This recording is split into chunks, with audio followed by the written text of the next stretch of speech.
আসসালামু আলাইকুম। সকাল সকাল একটা জাল উড়াই দিয়েছি, দেখি জালে কি মাছ উঠতেছে। মোবাইলটা পকেটে রাখুক আগে, তারপরে এই জালটা উঠায়।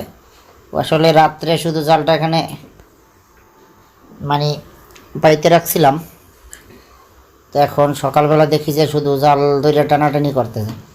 ভাবলাম বড় কোনো মাছ বাজছে মনে হয়, নাইলে সাপ বাজছে, কিন্তু পরে জাল উঠাইয়ে দেখলাম যে না, আসলে জালে অনেকগুলো মাছ বাজছে।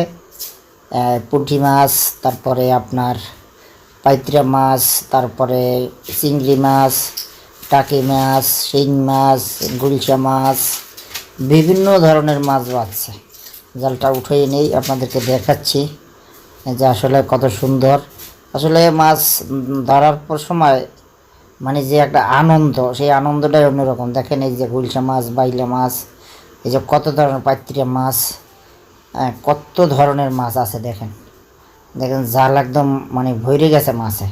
খুশিই লাগে। মাছ খাইতে ততটা ইচ্ছা করে না, কিন্তু ধরতে যে মজা লাগে সেই মজাটাই অন্যরকম। আমাদের ভিডিওগুলো ভালো লাগলে অবশ্যই একটা কমেন্ট করে জানাবেন, একটা শেয়ার করবেন, একটা লাইক দিবেন। ধন্যবাদ।